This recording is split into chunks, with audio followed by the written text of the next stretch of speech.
Today, we're going to paint with rocks. That's right, not on rocks, with rocks. This is Pumice Gel. It comes in fine, coarse, and extra coarse, and today we're going to be using Coarse Pumice Gel. This one is great for abstract painters that love texture, and you can even sculpt with it. That's right. So if you do any sort of model making or miniatures, this stuff is really cool. Let's get to it. I mentioned this media comes in fine, coarse, and extra coarse. Here you can see the fine and coarse pumice gel. Coarse pumice gel is an acrylic medium. It's pumice, which is a stone, in a gel binder.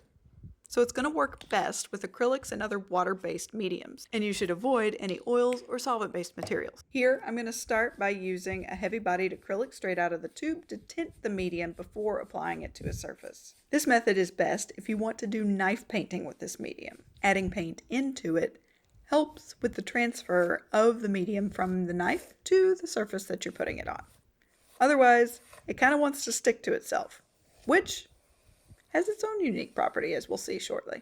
Mixing your paint directly in with this medium is perfect for really abstract textural impasto work.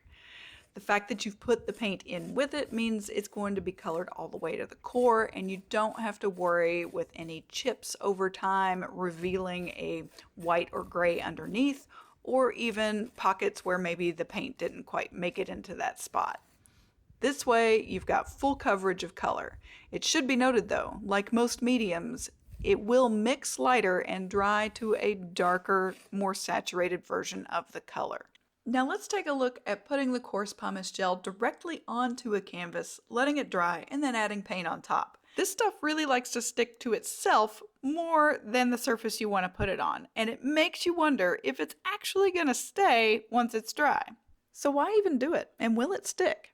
The advantage to doing this is that you actually have a lot more control over where you're brushing in colors when you're painting on top of it. And this pumice gel has a really unique and beautiful quality of absorbing paint. So there are good reasons to do this. Plus, it is a dead ringer for cement or pavement. If you do model work, this is a really cool way to put in a road or a sidewalk or something of that nature. And yes, once it's dry, it absolutely does stick to its substrate.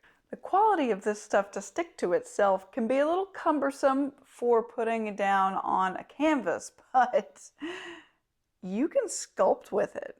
That's right, you can form it and ball it and change it, and it's incredible. It's really cool. It's a very interesting thing that you can do with this acrylic medium.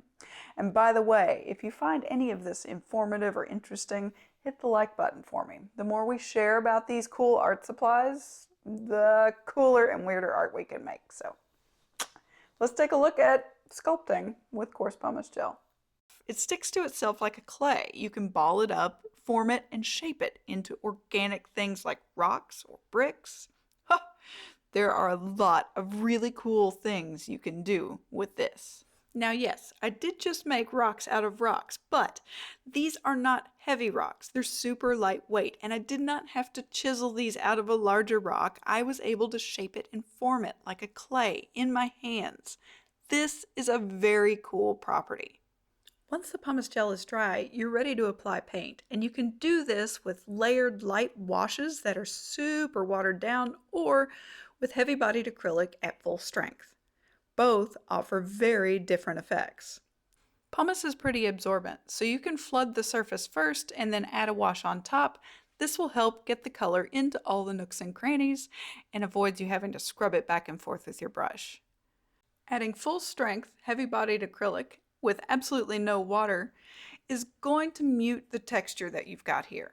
But that's not necessarily a bad thing, it's just a very different look. In fact, it looks exactly like pavement.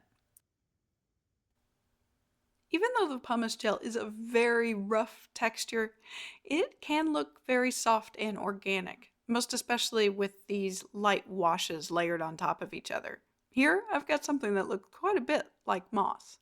The extra coarse pumice gel has essentially the same properties, but with larger granules, so it's more chunky. The fine pumice gel is an unrecognizable cousin to these two. This buttery, velvety finish texture is incredible for knife painting, makes a fantastic clear gesso, and has some pretty interesting mixed media applications. We'll take a look at that next time on Art Men with Lynn. Thanks for watching.